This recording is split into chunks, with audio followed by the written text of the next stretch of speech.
సంబంధించినటువంటి వ్యవహారం. ఆయన ప్రాణాలకు ముప్పుంది.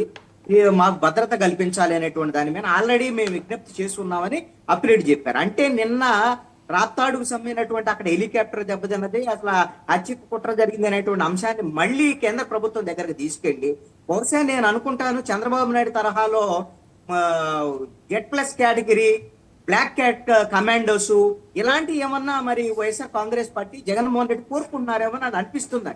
బహుశా కేంద్ర ప్రభుత్వం వాళ్ళు కూడా అమిత్ షా కానివ్వండి, నరేంద్ర మోడీ కానీ జగన్మోహన్ రెడ్డికి చాలా సన్నిహితంగా ఉంటారు కాబట్టి బహుశా మీకేమన్నా అలాంటి థ్రెట్ ఉందని కింద మీరు ఇస్తే మేము ప్రొవైడ్ చేస్తామని వాళ్ళు ఏమైనా మాట్లాడుకొని ఉండొచ్చు అని నేను అనుకుంటున్నా. దాని ప్రకారంగానే ఇవంతా జరిగి ఉండొచ్చని.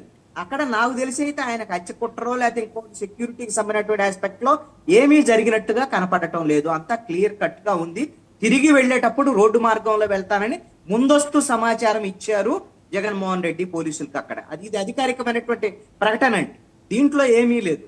మీరు హెలికాప్టర్ దెబ్బతింటే ఇందాక నాగార్జున గారు చెప్పినట్టుగా తిరిగి హెలికాప్టర్ ఎగిరేటువంటి అవకాశమే లేదు. సార్ కృష్ణాంజలి గారు ఇంకొకటి గమనించండి సార్, మీరు సార్ ఇంకొకటి గమనించండి.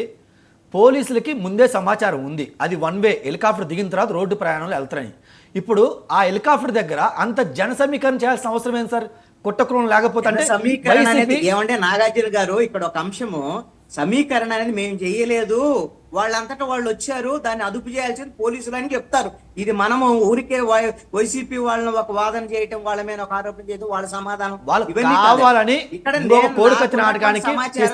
వాసుదేవన్ గారు సెక్యూరిటీకి సంబంధించినటువంటి పోలీసు వ్యవహారాల్లో ఎలా ఉంటుంది అని అంటే, పూర్తిగా వైఎస్ఆర్ కాంగ్రెస్ పార్టీకి సంబంధించి జగన్మోహన్ రెడ్డి పర్యటన చూసేటువంటి సతీష్ రెడ్డి ఎవరైతే ఉన్నారో వాళ్ళతో అక్కడ ఉండేటువంటి ఎస్పీ వాళ్ళందరూ కోఆర్డినేషన్ చేస్తారు. కార్యకర్తలను ఎవ్వరిని కూడా హెలీప్యాడ్ దగ్గరికి ఎవరిని అనుమతించరు. ఇది సర్వసాధారణమైనటువంటి విషయం. సెక్యూరిటీ ఆస్పెక్ట్ లో మినిమం గా ఒక 5-10 మంది మాత్రం ఏ పార్టీ అయినా సరే. కానీ నిన్న వచ్చినటువంటి తీరు ఎలా ఉంది అని అంటే, వైఎస్ఆర్ కాంగ్రెస్ పార్టీకి సంబంధించినటువంటి వాళ్ళే నేను అనుకోవటం ఆ విధంగా అనుమతించేటువంటి విధంగా వాళ్లే చేసుకున్నారు. వాళ్ళంతటి వాళ్ళు వచ్చినప్పుడు పోలీసులు కానీ ఆపారనుకోండి, ఆపాలంటే 100 మందిని అక్కడ నాకు తెలిసి అయితే 100,000 మందే ఉన్నారు. 1000 మంది ఉన్నప్పుడు వాళ్ళందరినీ ఉన్నటువంటి పోలీసులు ఆపలేరు. ఆపాలి అంటే లాఠీ చార్జీలు చేయాలి.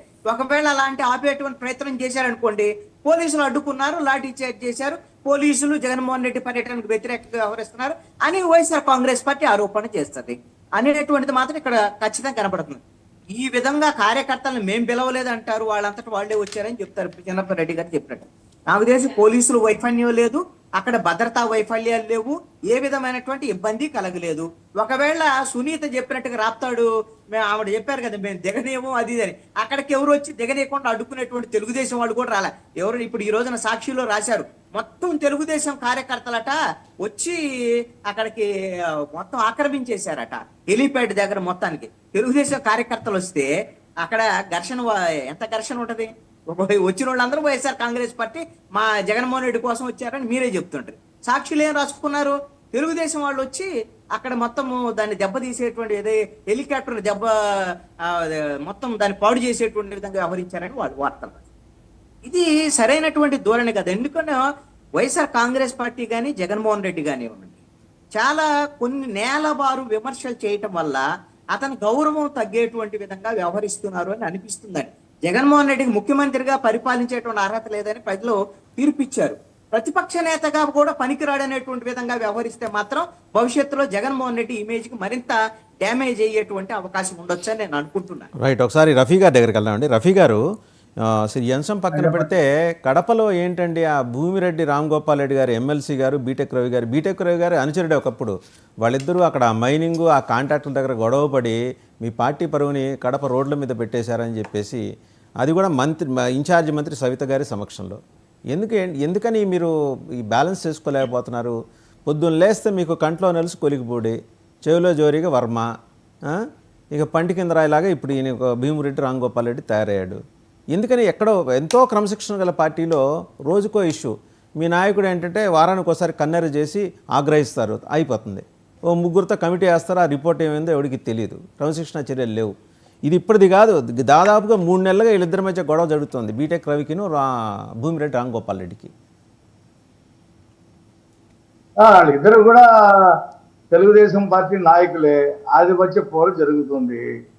దానికి ఫుల్ స్టాప్ పెడతారు, అందులో సందేహం లేదు. అన్ని పార్టీల్లో ఉంటాయి, ప్రతి పార్టీలో కూడా ఆధిపత్య పోరు ఆయా నియోజకవర్గాల్లో ఆయా జిల్లాల్లో ఉంటాయి. ఇదేం కొత్త ఏం కాదు. ఇది తెలుగుదేశం పార్టీ లాంటి పెద్ద పార్టీలో నాయకులు ఎక్కువ అయినప్పుడు ఆయా గ్రామాల్లో ఆయా నియోజకవర్గాల్లో ఆధిపత్యం కోసం ప్రయత్నం చేస్తారు, ఒక్కొక్కసారి బ్యాలెన్స్ తప్పుతారు. కాబట్టి ఇవన్నీ కూడా పార్టీ సరిదిద్దుకుంటుంది. పార్టీ ప్రయోజనాల కోసం అందరూ కలిసికట్టుగానే పనిచేస్తారు, అందులో ఏం సందేహం లేదు. రేపు మహానాడు అక్కడే పెడుతున్నారు.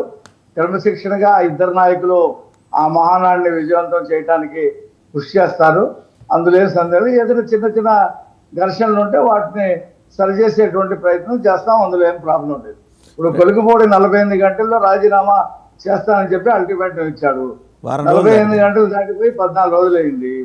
ఇది ఊరికే వస్తుంటాయి. ఇది మామూలు. అనేక పార్టీల్లో, ఏ పార్టీలో లేవు స్థానికంగా నాయకుల మధ్య ఒక ఇంట్లోనే ఉంటాయి, ఒక ఇంట్లోనే అన్నదమ్ముల మధ్య గొడవలు ఉంటాయి, ఒక ఊర్లో గొడవలు ఉంటాయి, ఒక ఇన్స్టిట్యూట్లో గొడవలు ఉంటాయి, ఒక స్కూల్లో టీచర్ల మధ్య గొడవలు ఉంటాయి. ఇది సహజం. సాధారణమైనటువంటి గొడవలు ఇదేమైనా కాదండి.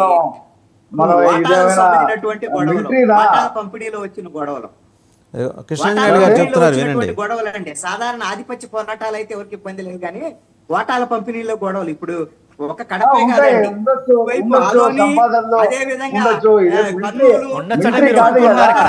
డిసిప్లిన్ గా సార్, ఉండడానికి. టీడీపీ సోదరులు ఉండొచ్చంటే మీరు ఒప్పుకుంటున్నారా? రాజకీయ నాయకులు ఆధిపత్యం కోసం ఉంటారు, సంపాదించడం కోసం ఉంటారు. ఇప్పుడు జర్నలిస్టుల్లో కృష్ణాంజనేయులు గారు గొడవలు లేవా?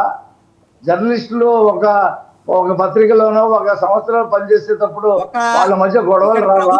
ప్రభుత్వంలో వస్తాయి. ఉండి అధికార పక్షంలో ఉండి అధికారంలో ఉన్నటువంటి వాళ్ళు అవినీతికి ఉంటే పాల్పడారు. ప్రజాధనం కోసం వాళ్ళని మీరు అదుపులో చెప్తున్నారు, అంతేనా? చేయలేకపోతున్నారు ముఖ్యమంత్రి అనేటువంటి ఉంటే అంశం జర్నలిస్టులకను నేను ఈ ఉంటాయనే ప్రభుత్వానికి చెప్తున్నా. మిమ్మల్ని ఎన్నుకున్నటువంటి ఉండమని ప్రభుత్వ చెప్పట్లా. ప్రజలు మీరు అవినీతి ఇప్పుడు చేస్తుంటే, పేపర్లో మీ కూడా ఎమ్మెల్యేలు అవినీతి ఇప్పుడు అనేక చేస్తుంటే ఇప్పుడు వాళ్ళు అదుపు అనేక చేయలేనటువంటి డైలీ పరిస్థితి ఎడిషన్స్ ఉంటే లో దీన్ని ఏమంటారు? పనిచేసేటువంటి దానికి సబ్జెక్టుల జర్నలిస్టులకి మధ్య సంబంధం. గ్రూపులు ఉంటాయి, రఫీ గారు, రిపోర్టర్స్ మధ్య మీకు గ్రూపులు అడిగేది ఉంటాయి.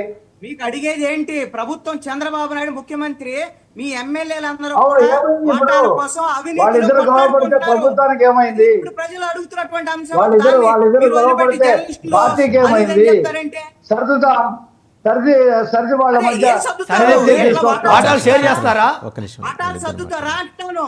ఇప్పుడు మొన్న ఆదినారాయణ రెడ్డి ఏదో కన్నా జేసీ ఏదో ప్రభాకర్ రెడ్డి ఒకటి మధ్య సర్దుతాం. వాటాలు వస్తే దీంట్లో చంద్రబాబు ఒక ప్రజలకు వచ్చిన నాయుడు ప్రాబ్లం ఏముంది? సర్దుతారా? నిమిషం.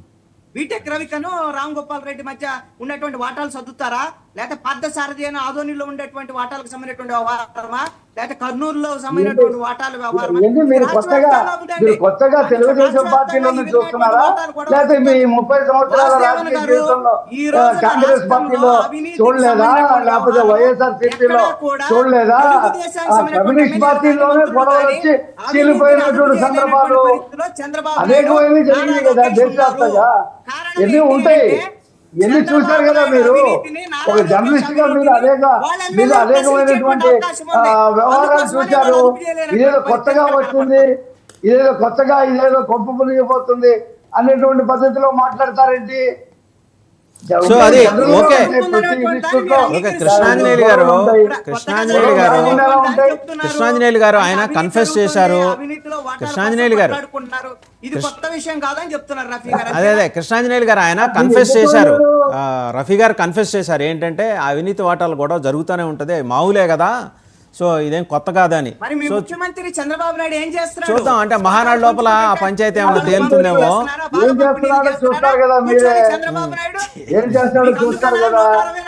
రైట్ థ్యాంక్ యూ అండి, థ్యాంక్ యూ కృష్ణాంజనేయులు గారు, శివపార్వతి గారు, నాగార్జున గారు, చిన్నప్రెడ్డి గారు అండ్ సయ్యద్ రఫీ గారు. ఏంటంటే మొత్తానికి తెలుగుదేశం నాయకులు ఒప్పుకుంటున్నారు, అవినీతి ఏంటి పెద్ద విషయం అయింది, అలా జరుగుతూ ఉంటాయి, చూసి చూడనట్టు పోవాలి, అయినా మా నాయకుడు దృష్టికి వచ్చినప్పుడు లేదా మేము తీసుకెళ్ళి